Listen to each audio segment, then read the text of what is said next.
सफलता, जीत हासिल करने के तरीके। बड़ी सफलताएं हासिल करने वाले लोग अपना वक्त व्यर्थ जटिल किस्म के या विनाशकारी विचारों में उलझ कर नष्ट नहीं करते। वे रचनात्मक ढंग से सोचते हैं और उन्हें मालूम होता है कि उनके सोचने का तरीका ही उनकी कामयाबी को तय करेगा। हमें अपना ध्यान उन चीज़ों पर लगाना चाहिए जिन्हें हम चाहते हैं, ना कि उन चीज़ों पर जिन्हें हम नहीं चाहते हैं। ज़्यादातर नाकामयाब लोग कोई बड़ा लॉटरी पाने का इंतज़ार करते रहते हैं, लेकिन इस तरीके से उन्हें कामयाबी शायद ही कभी मिल पानी है। सफलता क्या है? What is success? अगर आप सचमुच सफल होना चाहते हैं तो उन कामों को करने की आदत डालिए जिन्हें असफल लोग नहीं करना चाहते। सदा मुस्कुराना और सबको प्यार करना, गुणीजनों का सम्मान करना, गुणीजनों से सम्मान पाना, बच्चों के दिल में रहना, सच्चे आलोचकों से स्वीकृति पाना, झूठे दोस्तों की दगाबाजी को सहना, दूसरे में खूबियाँ तलाशना, किसी उम्मीद के बिना दूसरे के लिए खुद को अर्पित करना, उत्साह के साथ हंसना और खेलना और मस्ती भरे तराने गाना, इस बात का एहसास कि आपकी ज़िंदगी ने किसी एक व्यक्ति का जीवन आसान बनाया, यही सच्ची सफलता है। How do we define success? हम सफलता को कैसे परिभाषित करते हैं? किसी आदमी को कौन सी चीज़ कामयाब बनाती है? हमें सफलता का एहसास कैसे होता है? किसी के लिए सफलता का मतलब दौलत, दूसरे के लिए शोहरत, तीसरे के लिए सेहत, चौथे के लिए पारिवारिक खुशी, आत्मसंतुष्टि और मन की शांति हो सकता है। इसका मतलब यह हुआ कि सफलता एक निजी एहसास है। अलग अलग लोगों के लिए इसका अलग अलग मतलब हो सकता है। मूल्यवान लक्ष्य की लगातार प्राप्ति का नाम ही सफलता है। प्रोग्रेसिव का अर्थ यह है कि सफलता लक्ष्य नहीं बल्कि एक सफ़र है। हम इस सफ़र में लक्ष्य पर कभी नहीं पहुंचते। एक लक्ष्य पर पहुंचने के बाद हमारी सफ़र दूसरे लक्ष्य के लिए शुरू हो जाती है और यह सिलसिला जारी रहता है। रियलाइजेशन, अनुभूति का मतलब है अनुभव करना।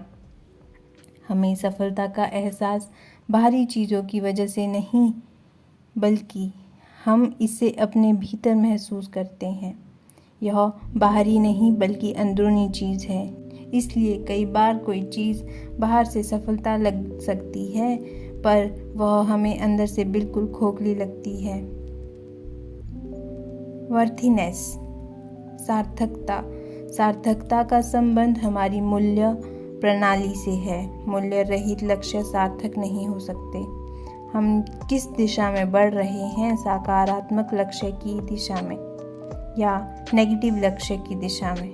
सार्थकता से हमारी सफ़र का स्तर यानी उसकी गुणवत्ता तय होती है। इसी से हमारी सफ़र को एक और हमें आत्मसंतुष्टि मिलती है।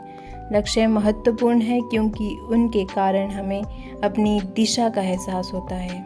जो सफलता आत्मसंतुष्टि ना दे वह खोखली होती है।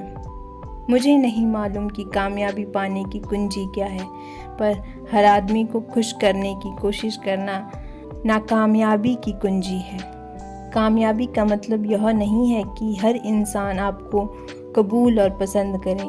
कुछ ऐसे लोग भी हैं जिनसे मान्यता पाना मैं खुद नहीं चाहूँगा। सफलता की राह में आने वाली कुछ बाधाएं: अहंकार, सफल होने का डर, आत्मसम्मान की कमी, कोई योजना न होना, कोई निश्चित लक्ष्य न होना, जिंदगी के उतार चढ़ाव, टालमटोल की आदत, पारिवारिक जिम्मेदारियां, आर्थिक सुरक्षा से जुड़े मसले, एकाग्रता की कमी, भ्रमित हो जाना, पैसे की लालच में दूर की ना सोचना, सारा बोझ खुद उठाना, क्षमता से अधिक उलझ जाना, ट्रेनिंग की कमी, दृढ़ता की कमी, प्राथमिकताएं ना तय कर पाना, संघर्ष, स्ट्रगल। इतिहास बताता है कि बड़े बड़े विजेताओं को भी जीत से पहले हताश कर देने वाली बाधाओं का सामना करना पड़ा। उन्हें जीत इसलिए मिली कि वे अपनी असफलताओं से मायूस नहीं हुए। जीव विज्ञान के एक अध्यापक अपने छात्रों को पढ़ा रहे थे कि सूंडी कैटरपिलर तितली में कैसे बदल जाती है। उन्होंने छात्रों को बताया कि कुछ ही घंटों में तितली अपनी खोल से बाहर निकलने की कोशिश करेगी। उन्होंने छात्रों को आगाह किया कि वे खोल से बाहर निकलने में तितली की मदद ना करें। इतना कहकर वह कक्षा से बाहर चले गए। छात्र इंतज़ार करते रहे। तितली खोल से बाहर निकलने के लिए संघर्ष करने लगी। छात्र को उस पर दया आ गई। अपने अध्यापक की सलाह न मानकर उसने खोल से बाहर निकलने की कोशिश कर रही तितली की मदद करने का फैसला किया। उसने खोल को तोड़ दिया, जिसकी वजह से तितली को बाहर निकलने के लिए और मेहनत नहीं करनी पड़ी, लेकिन वह थोड़ी ही देर में मर गई। वापस लौटने पर शिक्षक को सारी घटना मालूम हुई। तब उन्होंने छात्रों को बताया कि खोल से बाहर आने के लिए तितली को जो संघर्ष करना पड़ता है, उसी की वजह से उसके पंखों को मजबूती और शक्ति मिलती है। यह प्रकृति का नियम है। तितली की मदद करके छात्र ने उसे संघर्ष करने का मौका नहीं दिया। नतीजा यह हुआ कि वह मर गई। अपनी ज़िंदगी पर भी यही उसूल लागू होता है। ज़िंदगी में कोई भी कीमती चीज़ संघर्ष के बिना नहीं मिलती। माँ बाप अपने बच्चों को शक्ति हासिल करने के लिए संघर्ष करने का मौका नहीं देते। इस तरह वे जिन्हें सबसे अधिक चाहते हैं, उन्हीं को नुकसान पहुँचा बैठते हैं। बाधाओं को दूर करना, ओवरकमिंग ऑब्स्टेकल्स। बाधाओं को दूर करके आगे बढ़ने वाले लोग उन लोगों की तुलना में अधिक सुरक्षित होते हैं जिन्होंने कभी उनका सामना ही नहीं किया। हम सभी को कभी न कभी दिक्कतों का सामना करना ही पड़ता है। उनकी वजह से कई बार हम मायूस हो जाते हैं। निराशाओं का सामना सबको करना पड़ता है, पर जीतने वाले हताश नहीं होते। ऐसे हालातों का जवाब जब दृढ़ता ही है। एक अंग्रेजी कहावत है, शांत समुद्र में नाविक कुशल नहीं बन पाते। बाद में आसान लगने वाली सारी चीज़ें शुरू में मुश्किल लगती हैं। हम अपनी समस्याओं से मुंह नहीं चुरा सकते। केवल हारने वाले ही कोशिश छोड़कर मैदान से हट जाते हैं। अधिकतर लोग ठीक उस समय हार मान लेते हैं जब सफलता उन्हें मिलने ही वाली होती है। विजय रेखा बस एक कदम की दूरी पर होती है, तभी वे कोशिश बंद कर देते हैं। वे खेल के मैदान से अंतिम मिनट में हट जाते हैं, जबकि उस समय जीत का निशान उनसे केवल 1 फुट के फासले पर होता है। हम सफलता को कैसे मापते हैं? How do we measure success? सफलता इस बात से नहीं मापी जाती कि हमने ज़िंदगी में कितनी ऊंचाई हासिल की है, बल्कि इस बात से मापी जाती है कि हम कितनी बार गिरकर उठे हैं। सफलता का मेजरमेंट गिरकर उठने की क्षमता से ही किया जाता है। सफलता की हर कहानी महान असफलताओं की भी कहानी है। एक आदमी की ज़िंदगी की कहानी बड़ी मशहूर है। यह आदमी 21 साल की उम्र में व्यापार में नाकामयाब हो गया। 22 साल की उम्र में वह एक चुनाव हार गया। 24 साल की उम्र में उसे व्यापार में फिर असफलता मिली। 26 साल की उम्र में उसकी पत्नी मर गई। 27 साल की उम्र में उसका मानसिक संतुलन बिगड़ गया। 34 साल की उम्र में वह कांग्रेस का चुनाव हार गया। 45 साल की उम्र में उसे सीनेट के चुनाव में हार का सामना करना पड़ा। 47 साल की उम्र में वह उपराष्ट्रपति बनने में असफल रहा। 49 साल की उम्र में उसे सीनेट के एक और चुनाव में नाकामयाबी मिली और वही आदमी 52 साल की उम्र में अमेरिका का राष्ट्रपति चुना गया। वह आदमी अब्राहम लिंकन था। क्या आप लिंकन को असफल मानोगे? वह शर्म से सिर झुकाकर मैदान से हट सकते थे और अपनी वकालत फिर शुरू कर सकते थे। लेकिन लिंकन के लिए हार केवल एक भटकाव थी, सफ़र का अंत नहीं। सफल लोग महान काम नहीं करते, वे छोटे छोटे कामों को महान ढंग से करते हैं। एक दिन ऊंचा सुनने वाला एक 4 साल का लड़का स्कूल से घर लौटा तो उसकी जेब में उसके शिक्षक का एक नोट रखा था जिस पर लिखा था, आपका टॉमी इतना मंद बुद्धि का है कि वह कुछ नहीं सीख सकता, उसे स्कूल से बाहर निकाल लीजिए। उसकी माँ ने वह नोट पढ़कर जवाब दिया, मेरा टॉमी इतना मंद बुद्धि नहीं है कि कुछ सीख ना सके, मैं उसे खुद पढ़ाऊंगी। और वह टॉमी एक दिन बड़ा होकर महान थॉमस एडिसन बना। वह स्कूल में केवल 3 महीने पढ़ सके थे। क्या आप इन लोगों को असफल मानोगे? वे समस्याएं ना होने की वजह से नहीं बल्कि समस्याओं के बावजूद कामयाब हुए। लेकिन नेगेटिव सोच वाले लोगों को लगता है कि ऐसे लोगों को कामयाबी केवल तकदीर की वजह से मिली। सफलता की सारी कहानियों के साथ महान असफलताओं की कहानियां भी जुड़ी हुई हैं। फर्क केवल इतना है कि हर असफलता के बाद वे जोश के साथ फिर उठ खड़े हुए। इसे पीछे धकेलने वाली नहीं बल्कि आगे बढ़ने वाली नाकामयाबी कहते हैं। हम सीखते हुए आगे बढ़ते हैं और अपनी असफलताओं से सबक लेते हुए आगे बढ़ते हैं। सन 1914 में थॉमस एडिसन की फैक्ट्री जल गई। उस समय उनकी उम्र 67 साल थी। एडिसन जवान नहीं रह गए थे और फैक्ट्री का बीमा बहुत थोड़े पैसों का था। इसके बावजूद अपनी ज़िंदगी भर की मेहनत को धुआं बनकर उड़ते हुए देखकर उन्होंने कहा, यह बर्बादी बहुत कीमती है। हमारी सारी गलतियां जलकर राख हो गई। मैं ईश्वर को धन्यवाद देता हूँ कि उसने हमें नई शुरुआत करने का मौका दिया। उस तबाही के 3 हफ्ते बाद ही उन्होंने फोनोग्राफ का आविष्कार किया। क्या शानदार नजरिया है। आगे सफल लोगों की असफलताओं के कुछ उदाहरण दिए गए हैं। थॉमस एडिसन बिजली का बल्ब बनाने से पहले लगभग 10,000 बार असफल हुए। हेनरी फोर्ड 40 साल की उम्र में दिवालिया हो गए। ली इयाकोका को 54 साल की उम्र में हेनरी फोर्ड द्वितीय ने नौकरी से निकाल दिया था। हमें रास्ते में ठोकरें ज़रूर लगेंगी लेकिन वह हमारे लिए प्रेरणा भी बन सकती है और हमें विनम्रता का पाठ पढ़ा सकती है। इससे हम मुसीबत की घड़ी में अपने अंदर बाधाओं को दूर करने की शक्ति और विश्वास का अनुभव करेंगे। हर ठोकर लगने के बाद खुद से पूछें कि हमने इस तजुर्बे से क्या सीखा। तभी हम रास्ते के रोड़े को कामयाबी की सीढ़ी बना पाएंगे। अगर आप सोचते हैं कि आप हार गए हैं तो आप हारे हैं। अगर आप सोचते हैं कि आप में हौसला नहीं है तो सचमुच नहीं है।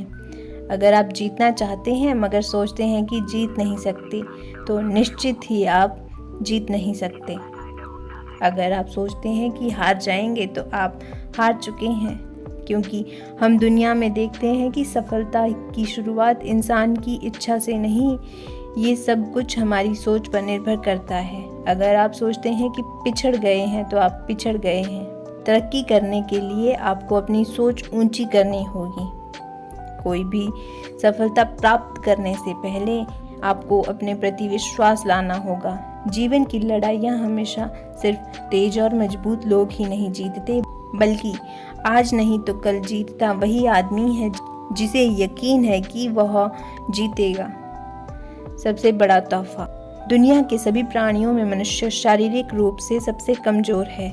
आदमी चिड़िया की तरह उड़ नहीं सकता, तेंदुए से तेज दौड़ नहीं सकता और बंदर की तरह पेड़ पर चढ़ नहीं सकता।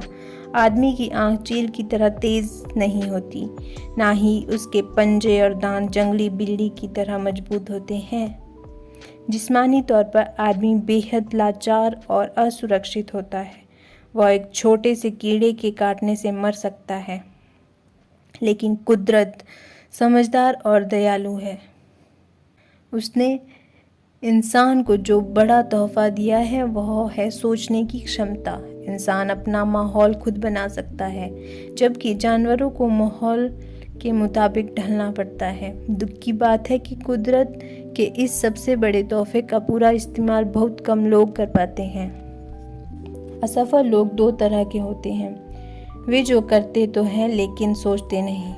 दूसरे वे जो सोचते तो हैं लेकिन कुछ करते नहीं। सोचने की क्षमता का इस्तेमाल किए बिना ज़िंदगी गुजारना वैसा ही है जैसे कि बिना निशाना लगाए गोली दागना। ज़िंदगी भी वैसी ही है, हम चुनाव करते हैं और फिर कामयाब होने के लिए कीमत चुकाते हैं। ज़िंदगी चुनाव और समझौते से भरी पड़ी है। भाग्य केवल संयोग पर निर्भर नहीं होता, बल्कि हम उसे अपने लिए चुनते हैं। वह इंतज़ार करने की नहीं बल्कि हासिल करने की चीज़ है। यहाँ दोनों बातें एक दूसरे का विरोध करती है। अगर ज़िंदगी चुनावों से भरी है तो समझौते का सवाल कहाँ उठता है। यकीनन समझौता भी एक चुनाव है। आइए इस पर विचार करें। ज़िंदगी चुनाव से कैसे भरी है? How is the life full of choices? जब हम अधिक खाना खाते हैं तो अपना वज़न बढ़ाने का चुनाव खुद करते हैं। जब हम अधिक शराब पीते हैं तो दूसरे दिन सिर में दर्द पा लेने का चुनाव हमारा अपना होता है। अगर हम शराब पीकर गाड़ी चलाते हैं तो दुर्घटना में खुद को या किसी और को मार लेने का खतरा खुद चुनते हैं। जब हम दूसरों के साथ बुरा व्यवहार करते हैं तो इस बात का चुनाव खुद करते हैं कि दूसरे भी हमारे साथ बुरा व्यवहार करें। जब हम दूसरों की परवाह नहीं करते तो यह चुनाव हम खुद करते हैं कि दूसरे भी हमारी परवाह ना करें। हर चुनाव का एक नतीजा भी होता है। हम चुनाव करने के लिए तो स्वतंत्र होते हैं, लेकिन उसके बाद वह चुनाव हमें नियंत्रित करने लगता है। दूसरे से कुछ अलग बनने के लिए हम सबके पास बराबर मौका होता है। जिंदगी की तुलना गीली मिट्टी से की जा सकती है। जिस तरह कुम्हार गीली मिट्टी को मनचाही शक्ल में ढाल सकता है, उसी तरह हम भी जिंदगी को मनचाहा रूप दे सकते हैं। How is the life full of compromises? जिंदगी समझौतों से कैसे भरी पड़ी है। जिंदगी केवल मौज मस्ती का नाम नहीं है, इसमें दुख और निराशा का भी सामना करना पड़ता है। जिंदगी में ऐसी घटनाएं भी घटती है जिनके बारे में हमने सोचा तक नहीं होता। कई बार हर चीज़ उलट पुलट हो जाती है। अच्छे लोगों के साथ भी बुरी घटनाएं घट जाती है। कुछ चीज़ें हमारे काबू से बाहर होती है, जैसे कि अपाहिज होना या शरीर में कोई जन्मजात दोष होना। हम अपने माँ बाप या पैदा होने के वक्त के हालात को तो नहीं चुन सकते। अगर तकदीर ने हमारे साथ नाइंसाफ़ी की है तो मुझे अफसोस है। ऐसा हो ही गया है तो अब हम क्या करेंगे? चीखेंगे, चिल्लाएंगे या तकदीर की चुनौती को मंजूर करते हुए आगे बढ़ेंगे? यह चुनाव हमको करना है। किसी साफ दिन में हमको झील में सैकड़ों नावें तैरती दिखाई देगी। हर नाव अलग दिशा में जा रही होती है। हवा के एक ही दिशा में बहने के बावजूद नावें अलग अलग दिशाओं में जा रही होती हैं। क्यों? इसलिए कि उनमें पाल को उसी ढंग से लगाया जाता है। इसका फैसला नाविक करता है। यही बात हमारी ज़िंदगी पर भी लागू होती है। हम हवा के बहाव की दिशा तो नहीं चुन सकते, पर पाल लगाने का ढंग चुन सकते हैं। सेहत, खुशी और सफलता हर आदमी के जूझने की क्षमता पर निर्भर होती है। बड़ी बात यह नहीं है कि हमारी ज़िंदगी में क्या घटित होता है, बल्कि यह है कि जो घटित होता है हम उसका सामना कैसे करते हैं। अपने हालातों को चुनना तो हमेशा हमारे बस में नहीं होता, लेकिन अपना नज़रिया हम हमेशा चुन सकते हैं। यह हमारा अपना चुनाव होता है कि विजेता की तरह व्यवहार करें या पराजित की तरह। हमारी किस्मत हमारे मुकाम से नहीं बल्कि मिजाज से तय होती है। इंद्रधनुष के बनने के लिए बारिश और धूप दोनों की ज़रूरत होती है। हमारी ज़िंदगी भी कुछ ऐसी ही है। उसमें सुख है तो दुख भी है, अच्छाई है तो बुराई भी है, और उजाला है तो अंधेरा भी है। हम मुसीबत का सामना सही तरीके से करते हैं तो मजबूत बन जाते हैं। हम अपनी ज़िंदगी की सभी घटनाओं पर तो नियंत्रण नहीं कर सकते, पर उनसे निपटने के तरीके पर हमारा नियंत्रण होता है। इंसान को कामयाब बनाने वाली खूबियाँ, qualities that makes a person successful. इच्छा, डिज़ायर, सफल होने की प्रेरणा किसी मकसद को हासिल करने की गहरी इच्छा से जन्म लेती है। नेपोलियन हिल ने लिखा है, इंसान का दिमाग जिन चीज़ों को सोच सकता है या जिन चीज़ों पर यकीन कर सकता है उन्हें हासिल भी कर सकता है। एक युवक ने सुकरात से सफलता का रहस्य पूछा। सुकरात ने उससे दूसरे दिन सुबह नदी के किनारे मिलने के लिए कहा। दूसरे दिन युवक सुकरात से मिलने नदी के किनारे पहुंचा तो उन्होंने उसे नदी की ओर चलने के लिए कहा। जब पानी उसकी गर्दन तक पहुंच गया तो सुकरात ने अचानक युवक का सिर पानी में डुबो दिया। युवक पानी से बाहर निकलने के लिए छटपटाने लगा, पर सुकरात काफी मजबूत थे। उन्होंने युवक को पानी में डुबोए रखा। युवक का शरीर जब नीला पड़ने लगा तो सुकरात ने उसका सिर पानी से बाहर निकाला। सिर पानी से बाहर निकालते ही युवक ने सबसे पहले हवा में गहरी सांस ली। सुकरात ने युवक से पूछा, जब तुम पानी के अंदर थे तो तुम्हें किस चीज़ की ज़रूरत सबसे ज़्यादा महसूस हो रही थी? युवक ने जवाब दिया, हवा की। सुकरात ने कहा, सफलता का यही रहस्य है। जब तुम्हें सफलता हासिल करने की वैसी ही तीव्र इच्छा होगी जैसा कि पानी के अंदर हवा के लिए हो रही थी, तब तुम्हें सफलता मिल जाएगी। गहरी इच्छा हर उपलब्धि की शुरुआत बिंदु है। जिस तरह आग की छोटी लपटें अधिक गर्मी नहीं दे सकती, वैसे ही कमजोर इच्छा बड़े नतीजे नहीं दे सकती। दूसरा है वचनबद्धता, कमिटमेंट। सिर्फ सफल होने की कोशिश ना करें, बल्कि मूल्य आधारित जीवन जीने वाला मनुष्य बनने की कोशिश करें। वचनबद्धता की इमारत ईमानदारी और समझदारी के खंभों पर टिकी होती है। इस बात को उस मैनेजर ने बहुत अच्छी तरह जाहिर किया है जिसने अपने स्टाफ के सदस्यों से कहा, ईमानदारी का मतलब यह है कि पैसे का नुकसान होने पर भी अपना वचन निभाए, और बुद्धिमत्ता का अर्थ यह है कि ऐसे बेवकूफ़ी भरे वादे ना करें। समृद्धता और सफलता हमारे विचारों और फैसलों का नतीजा होती है।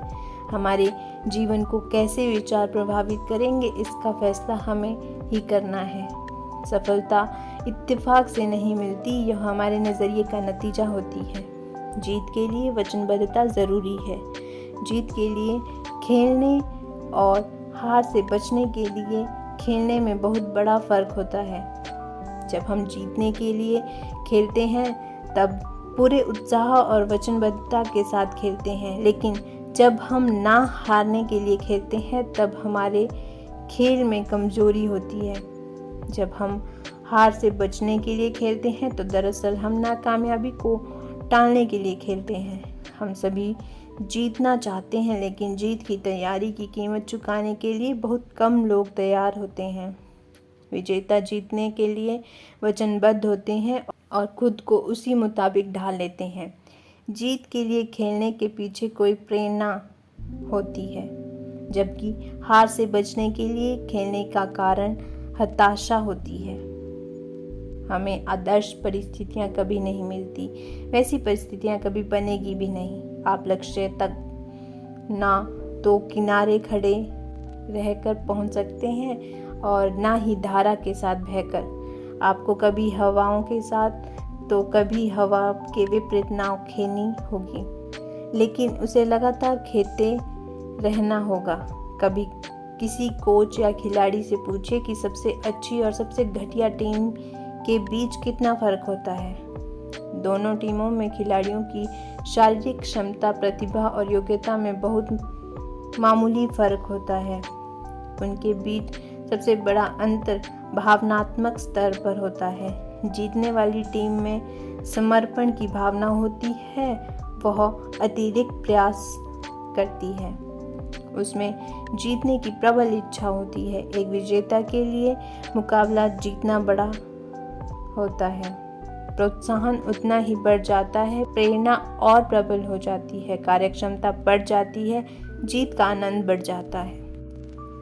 जब मैं थक जाता और थक कर रुक जाना चाहता तो मुझे उत्सुकता होती थी कि मेरी प्रतिद्वंदी इस समय क्या कर रहा होगा। जब मैं सोच में देखता कि वह अभी भी प्रैक्टिस कर रहा है तो मैं और मेहनत करता, और जब मैं देखता कि वह थक कर आराम कर रहा है तो मैं और भी कड़ी मेहनत करने लगता। सफलता का मतलब उपलब्धि नहीं बल्कि उपलब्धि हासिल करने का एहसास है। कुछ लोग कभी कोशिश नहीं करते क्योंकि उन्हें हारने का डर होता है। वे जहाँ है वहाँ पर रुकना भी नहीं चाहते क्योंकि उन्हें पिछड़ जाने का डर होता है। खतरा दोनों तरफ रहता है। समुद्र में चलने वाले जहाज़ों पर तूफान में फंसने का खतरा मंडराता है, लेकिन वे बंदरगाह पर ही खड़े रहें तो उनमें जंग लग जाएगा। और उन्हें इसलिए तो बनाया नहीं जाता कि खड़े खड़े उनमें जंग लग जाए। जीत के लिए खेलने और हार से बचने के लिए खेलने में यह फ़र्क होता है कि हार से बचने के लिए खेलने वाले में ना तो जीतने का संकल्प होता है और ना ही खतरे उठाने की चाह। जीत के लिए खेलने वाले दबाव के बीच और निखरते हैं, जबकि हार से बचने के लिए खेलने वालों को मालूम ही नहीं होता कि सफलता कैसे हासिल की जाए।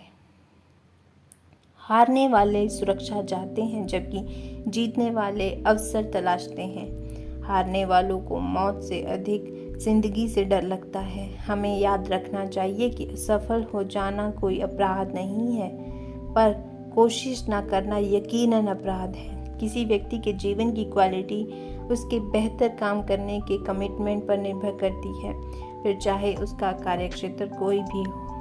तीसरा है जिम्मेदारियां, रिस्पॉन्सिबिलिटीज। जिम्मेदारियां जब हमारी इच्छा भी बन जाती हैं तो उससे संतोष और खुशी मिलती है। चरित्रवान लोग जिम्मेदारियों को कबूल करते हैं, वे फैसले लेते हैं और अपनी तकदीर खुद संवारते हैं। आप बचत को नज़रअंदाज करके खुशहाल नहीं हो सकते। आप मजबूत को कमज़ोर करके कमज़ोर को मजबूत नहीं बना सकते। आप अमीरों को गरीब बनाकर गरीबों को अमीर नहीं बना सकते। आप रोज़गार देने को नुकसान पहुंचाकर रोज़गार लाने वाले की मदद नहीं कर सकते। आप इंसान की आज़ादी छीनकर चरित्र और हिम्मत नहीं बढ़ा सकते। आप आपसी द्वेष को बढ़ावा देकर भाईचारा नहीं बढ़ा सकते। आप अपनी चादर से बाहर पैर पसारने के बाद अपनी मुश्किलों से नहीं बच सकते।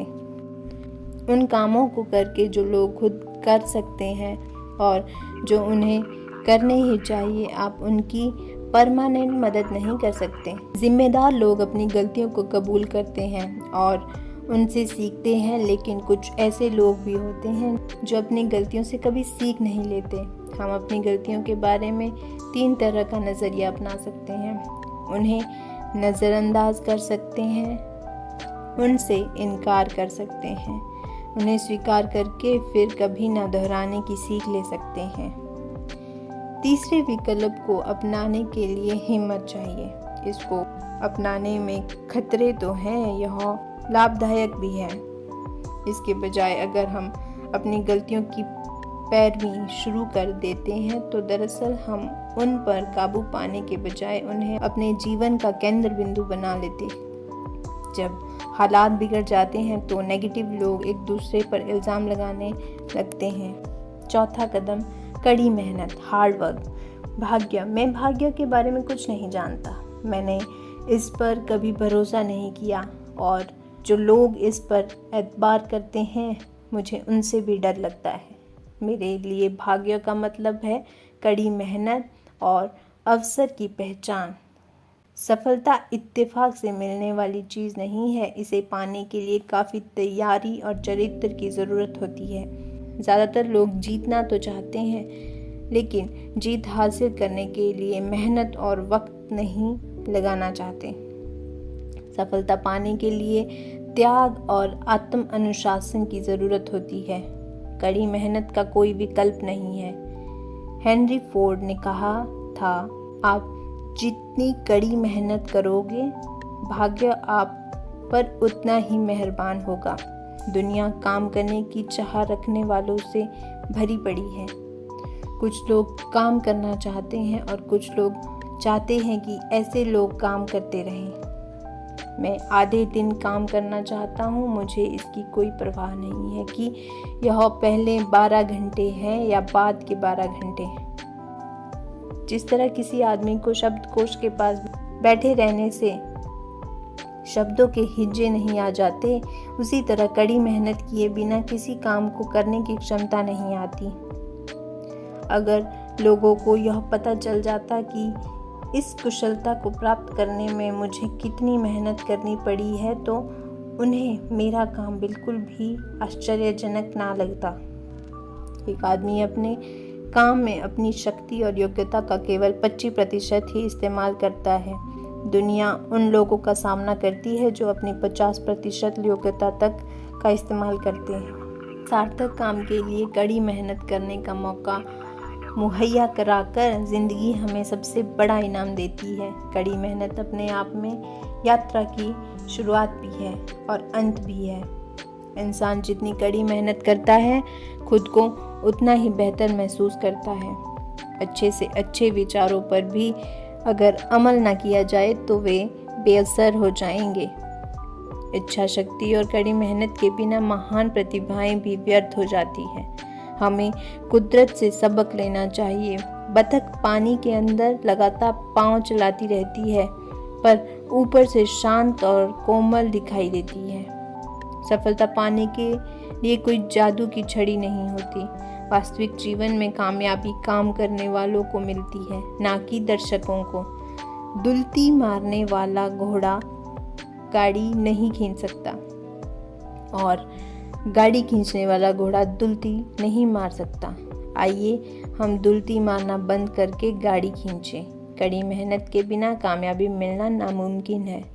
कुदरत ने चिड़िया के लिए खाने का इंतज़ाम तो कर रखा है, पर वह उसे उनके घोंसले में नहीं रख जाता। उन्हें उसे हासिल करने के लिए कड़ी मेहनत करनी पड़ती है। छोटी छोटी उपलब्धियां हासिल करने के लिए भी हमें कड़ी मेहनत करनी पड़ती है, लेकिन छोटी से छोटी उपलब्धि भी बड़ी बड़ी बातों से बेहतर होती है। 5वां कदम है चरित्र, कैरेक्टर।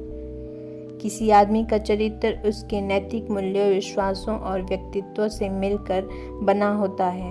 इसकी झलक हमारे व्यवहार और कार्यों में दिखाई देती है।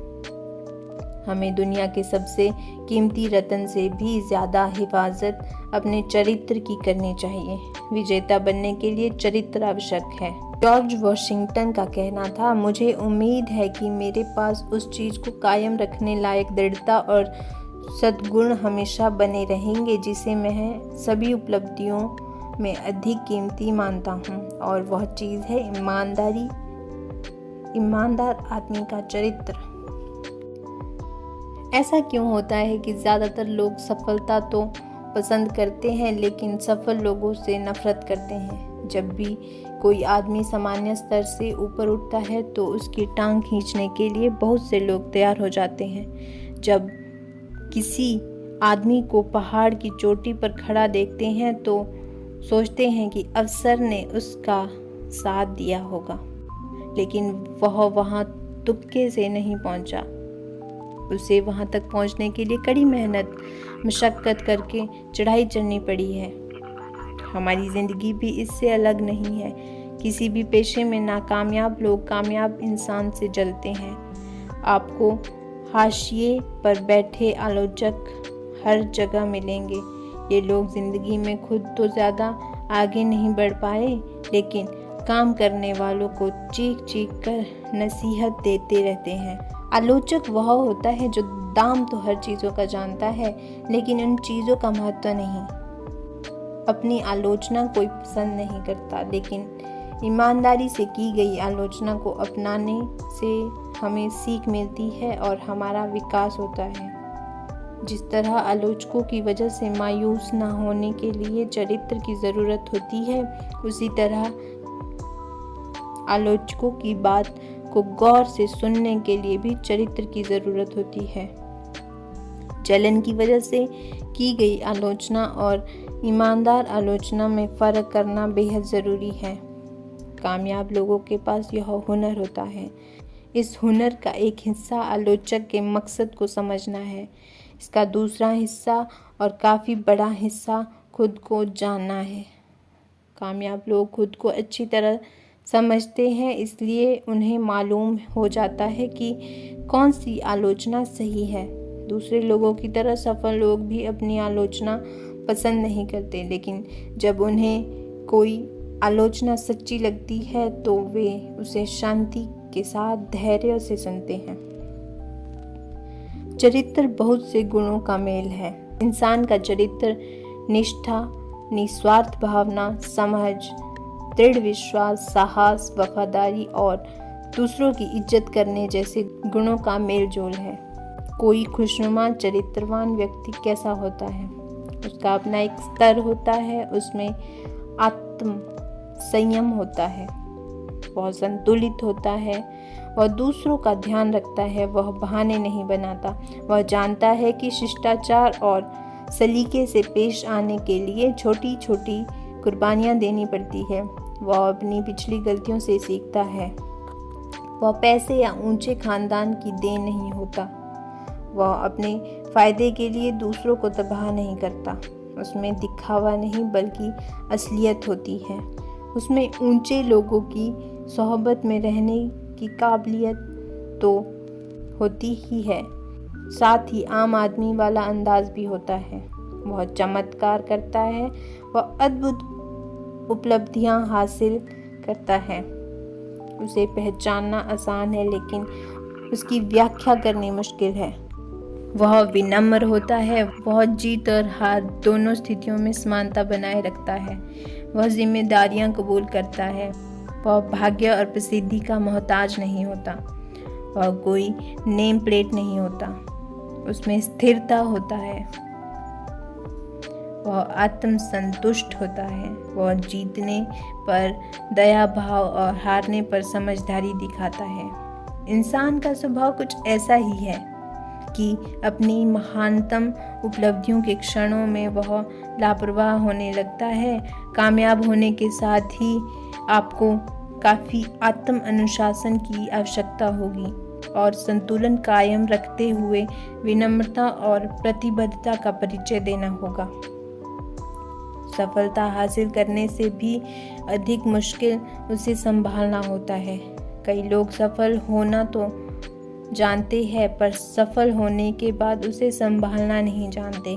इसलिए योग्यता और चरित्र का चोली दामन का साथ माना जाता है। योग्यता की वजह से आपको सफलता मिलती है और चरित्र सफलता को संभालता है। हम अपनी खोज खुद नहीं करते, बल्कि खुद का निर्माण वैसा करते हैं जैसा हम बनाना चाहते हैं। चरित्र निर्माण का सिलसिला हमारे बचपन से शुरू होता है और मृत्यु तक चलता रहता है। चरित्र सफलता का मोहताज नहीं होता। जिस तरह बगीचे को नष्ट होने से बचाने के लिए बागवान को लगातार जंगली घासों को निराई करनी पड़ती है, वैसे ही हमें भी अपनी कमियों को दूर करते हुए अपने चरित्र का निर्माण और विकास लगातार करना पड़ता है।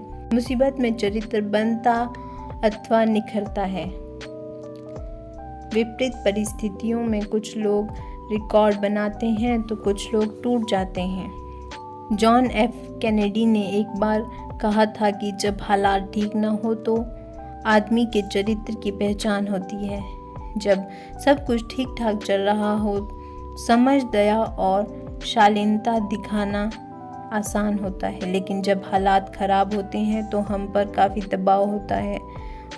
उस हालात में कुछ लोग ठीक से सोच नहीं पाते और अपने आसपास के लोगों पर झल्ला पड़ते हैं, लेकिन कुछ ऐसे लोग भी होते हैं जो उन स्थितियों में भी स्पष्ट ढंग से सोचते हैं और दूसरों के साथ इज्जत के साथ पेश आते हैं। इंसान का चरित्र मुसीबतों में ही उभर कर आता है। एक रूसी कहावत है, हथौड़ा कांच को तोड़ देता है पर लोहे का कुछ नहीं बिगाड़ पाता। इस कहावत में काफ़ी सच्चाई है। हम कांच से बने या इस्पात के, हथौड़ा वही है। जिस तरह इस्पात का गुण उसमें मौजूद कार्बन से तय होता है, वैसे ही मनुष्य के गुण उसमें उपस्थित चरित्र से तय होते हैं। छठा, सकारात्मक सोच, पॉजिटिव बिलीविंग। सकारात्मक सोच और पॉजिटिव विश्वास में क्या फर्क है? हम जब अपने विचारों की आवाज़ सुनते हैं तो वे हमें कैसे लगते हैं? वे पॉजिटिव है या नेगेटिव? हम अपने दिमाग को सफलता के लिए प्रोग्राम कर रहे हैं या असफलता के लिए? हमारे सोचने के तरीके का हमारे काम करने की क्षमता पर गहरा असर पड़ता है। अपने लिए पॉजिटिव नज़रिया अपनाना और प्रेरित होने का चुनाव हमें रोज़ करना होता है। पॉजिटिव जीवन जीना आसान नहीं है, पर नेगेटिव जीवन जीना भी तो आसान नहीं है। मैं तो अपने लिए पॉजिटिव जीवन ही चुनूंगा। पॉजिटिव सोच हमें हमारी क्षमता का भरपूर इस्तेमाल करने में मदद करती है। पॉजिटिव विश्वास पॉजिटिव सोच से भी बड़ी चीज़ है। इसका मतलब यह जानना है कि पॉजिटिव सोच नतीजा देगी। पॉजिटिव विश्वास का मतलब आत्मविश्वास से भरा नज़रिया है जो तैयारी से उपजता है। कोशिश के बिना पॉजिटिव नज़रिया ख्याली पुलाव पकाने जैसा है। सातवां, give more than you get. जितना पाते हैं उससे अधिक दें। आजकल सफलता पाना आसान है। अगर हम जिंदगी में आगे बढ़ना चाहते हैं तो थोड़ा अधिक दौड़ें। इस थोड़ी सी बढ़त की वजह से हमारे लिए कोई कंपटीशन नहीं रह जाता। हमको जितना मिलता है, क्या हम बदले में उससे थोड़ा ज़्यादा देने के लिए तैयार हैं? हम ऐसे कितने लोगों को जानते हैं जो जितना पाते हैं उससे थोड़ा ज़्यादा काम करने की इच्छा रखते हैं? बहुत कम। ज़्यादातर लोग जितना काम के लिए भुगतान पाते हैं उतना काम भी नहीं करना चाहते। एक और तरह के लोग भी हैं जो बस उतना करना चाहते हैं जिससे कि काम चल जाए। वे बस अपना कोटा पूरा करते हैं ताकि नौकरी बची रहे। ऐसे बहुत थोड़े से लोग हैं जो जितने काम के लिए भुगतान पाते हैं उससे थोड़ा ज़्यादा काम करना चाहते हैं। वे ऐसा क्यों करते हैं? हम जितने काम के लिए भुगतान पाते हैं उससे ज़्यादा काम करने के फ़ायदे ये हैं।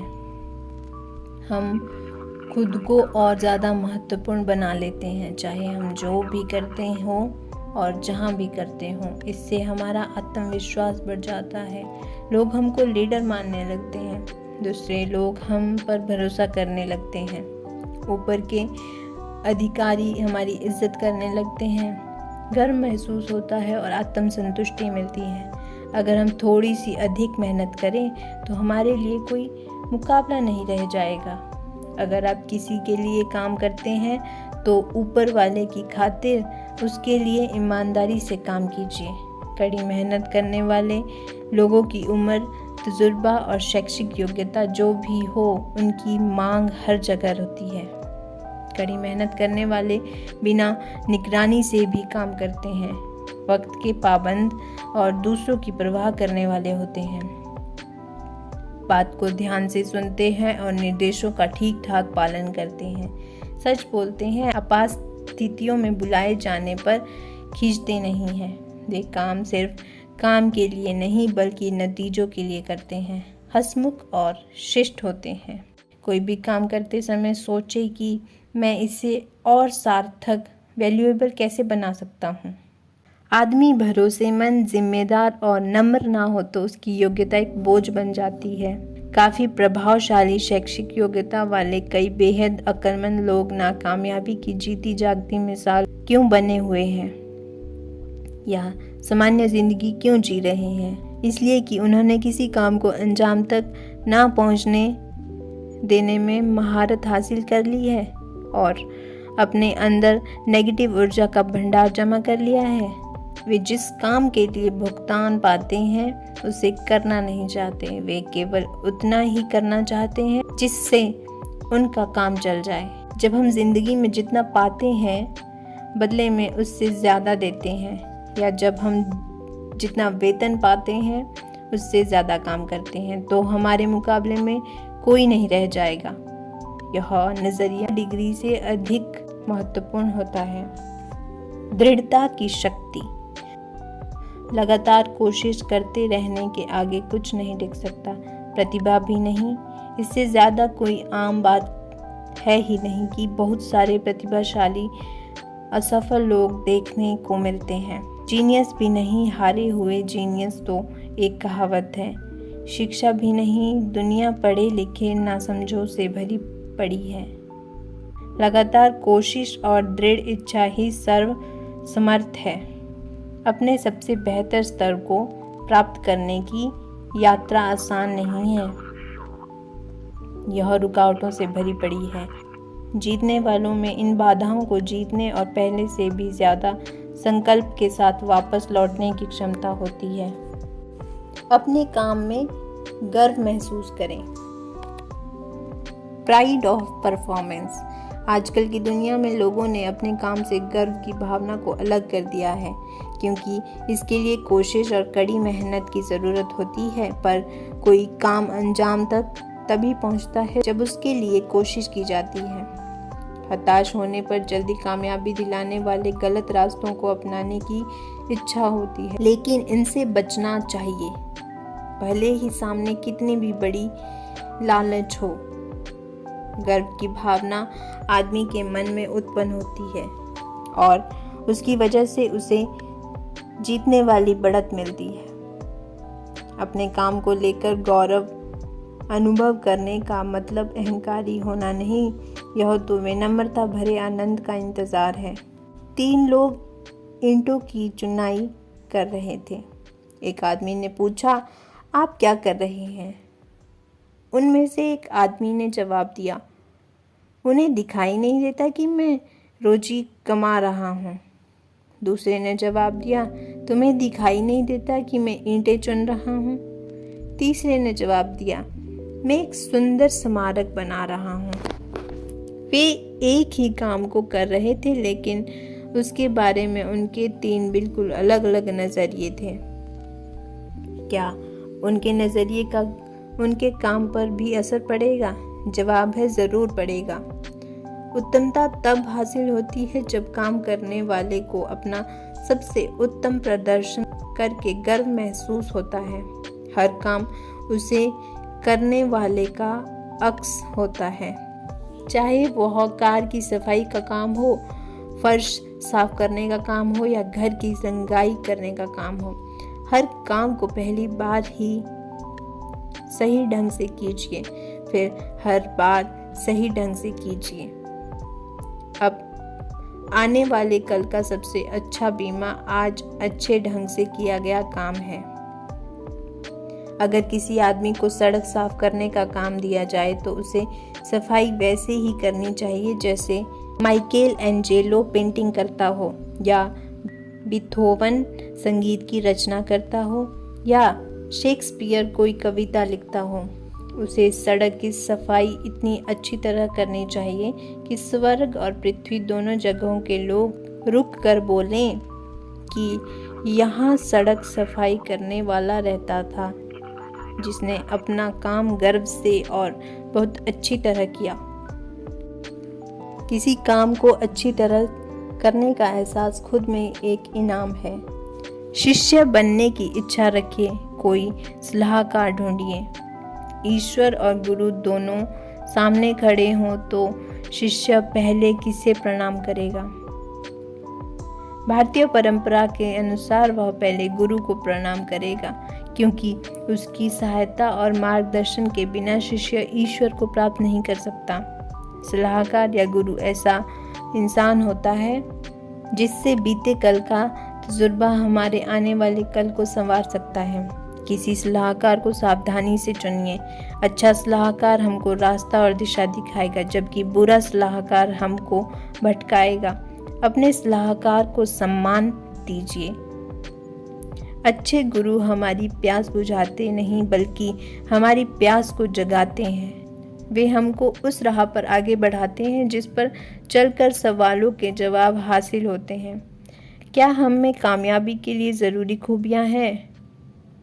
क्या हम में कामयाब होने के लिए ज़रूरी खूबियाँ हैं? कुछ लोगों को लगता है कि उनमें ये खूबियाँ नहीं हैं, वे सामान्य दर्जे के ही बने रहते हैं, लेकिन हकीकत ऐसी नहीं है। हम सब में वे 10 खूबियाँ मौजूद है जिनके बारे में इस अध्याय में चर्चा की गई है। यह हो सकता है कि वे खूबियाँ हमारी उम्मीद के मुताबिक विकसित न हुई हो, लेकिन वे हम में मौजूद ज़रूर हैं। संभव है कि हमें अपनी उन खूबियों के बारे में पता न हो, लेकिन एक बार उन्हें ढूंढ लेने के बाद हमारी कार्यक्षमता में बदलाव आ सकता है कि हम सब में खजाना छिपा हुआ है, बस उसे ढूंढकर इस्तेमाल करने की ज़रूरत है।